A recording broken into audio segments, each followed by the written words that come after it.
I mean, that's just. I know. That's what I told her. I told her, I'm like, listen, if it's major news going on in the world, he will use it, and it could be bad, it could be good.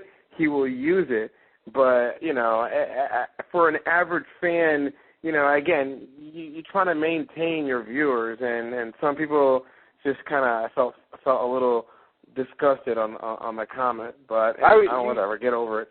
No, you tell your lady friend. that your co-host of WZR Radio.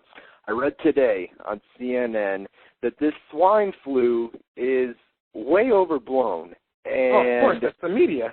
It's basically just, they came out and said today, the government came out and said today that this flu is no different than any other flu. You know what I mean? And anybody who's ever gotten the flu, there's a chance you can die. It's just like pneumonia. You know what I mean? I mean, you get sick. It's just the flu. Okay, you get sick, and then there's the flu. The flu is one step above a regular just getting sick. You know what I mean? There's always a chance that you could die if you get the flu. And then I think the media, like you said, the media just blew this thing way out of proportion. Closed down the Mexican-U.S. border, da-da-da-da-da-da-da. And it was no different than any other flu. So when you bring things like this up, when somebody brought it up in a creative team member, whoever scripted this, likely Vince McMahon, I mean, I don't know. Just tell your lady friend. Say it's nothing to be worried about. It's nothing to get upset about. I mean, maybe if it was like a cancer joke. If you made a joke about cancer or something, wait. You know what I mean? I mean, that would be, that'd be way over the top. So I don't know. I thought it was funny. To be honest with you, that segment was one of the only parts of Monday Night Raw last night that I liked. That was it. Now, I mean, there wasn't. I guess we'll keep running it down here, but there wasn't much else besides that entertained me on Raw. And I hate to be so negative. You know what I mean? I hate that. I hate to come on here and have to be negative because I try so hard, to sit through there and watch that and then come on here and talk about it. And no one wants to hear somebody just come on and trash the product week after week. And hopefully I don't do that. You know what I mean? But tonight's a little bit different. A little bit different. Maybe next week, maybe they'll get me back in, but not this week. We had another backstage segment, Big Show in Vicky Guerrero's office, basically demands match with John Cena. She says it's not going to happen tonight. It'll happen at the Judgment Day pay-per-view, just a few weeks away. What is it, 2 weeks away? It's not Sunday. I think it's 2 weeks, right? Yeah, sounds right. Yeah. The 24th, I think, is it, or something? Well, yeah, the 24th. Oh, 24th. 24th, okay. 25th? What'd you say? It's 24th. Yeah, May 24th. That's what it is. All right. So we had another backstage segment, MVP and the Bella Twins. They basically asked them to go out on a date and basically told them, hold on a second. Let me go win this match, and then we're good to go. So then we had Cody Rhodes and MVP. What did you think of the match overall? We had William Regal, who was on commentating on this one. Looks like they're going William Regal and MVP. Which makes sense because it gives now some airtime, and not only that, but a good quality opponent for MVP that can relate to kind of his style in a way. So I think it's smart to align those two. And, of course, Regal being, European and now fighting for the USA title, I think that kind of brings a little bit more intensity onto the feud. But it's definitely an angle that will end up working. I mean, they need something for MVP, and I think putting him with William Regal is a good idea.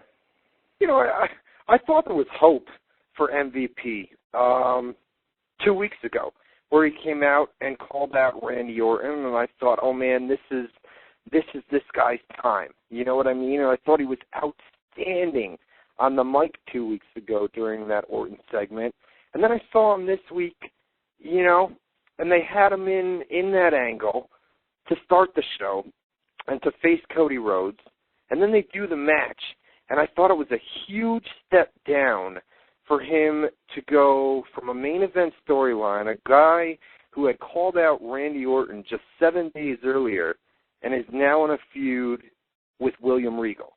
I think it's such a big step down for him. You know what I mean? And I think he's got all the potential in the world.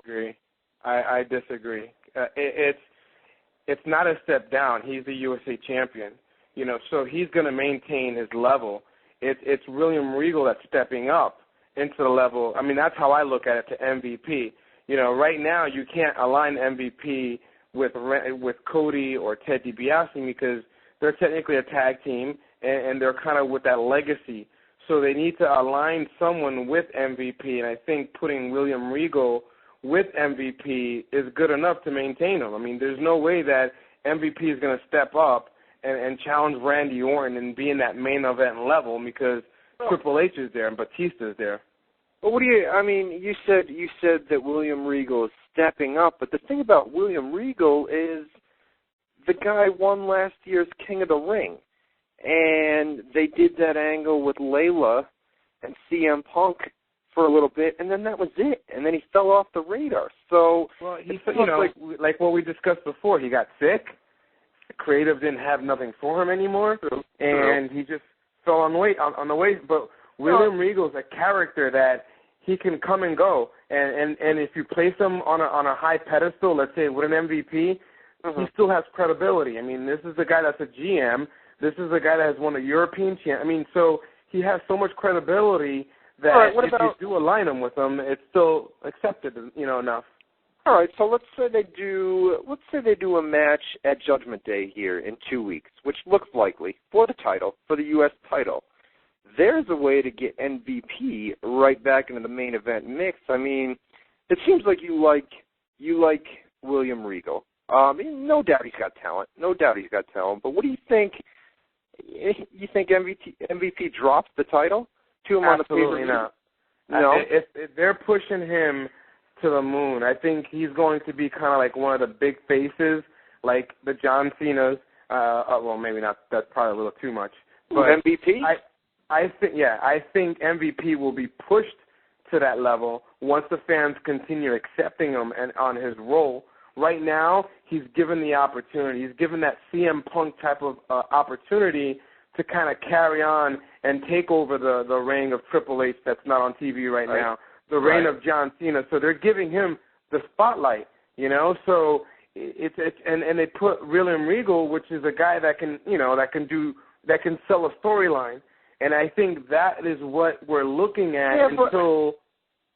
Well, no, I don't mean to cut you off, but William Regal is a guy that comes out, and when the crowd goes dead. I mean, I don't think the guy is over enough. I mean, MVP is far more over than William Regal is as far as fan reaction. And I don't know.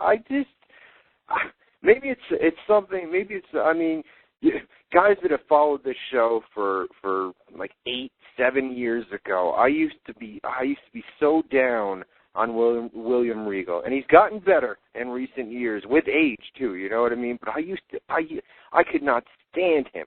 Work ethic, mic work, I just could not stand. So maybe it's just a personal thing that I have with William Regal, but I just don't see it. I see when he comes out, I just see a dead crowd. You know what I mean? And I think it's a big. So I thought there was potential. I thought MVP really showed a lot of potential. And I know it was only one night on Raw 2 weeks ago, and that's not enough time to prove yourself. You know what I mean? But I think they could do more with MVP than to put him in the ring with somebody like William Regal. I don't know. I think it's just Regal is just simply a stepping stone. I mean, is Regal gonna be victorious? Is Regal gonna be overthrown MVP? Absolutely not. I think they just simply aligned someone within the roster, and they picked Regal for that role. It gives Regal an opportunity to stay on TV and put him over. And then just simply to get over MVP. And then once Regal moves aside, then you'll get someone else to step into that play and to kind of take over that role. That might be a little bit more meaningful angle with MVP rather than William Regal. But once I saw Regal on the ringside, I kind of knew it already that he's going to be the next person to be, taking on MVP. Well, let's hope they don't do what they did with Regal and Punk, where they have them face off at the pay-per-view, then you have them face off again and again and again and again. Let's hope that there's a 2-week build here. They do the match at the pay-per-view.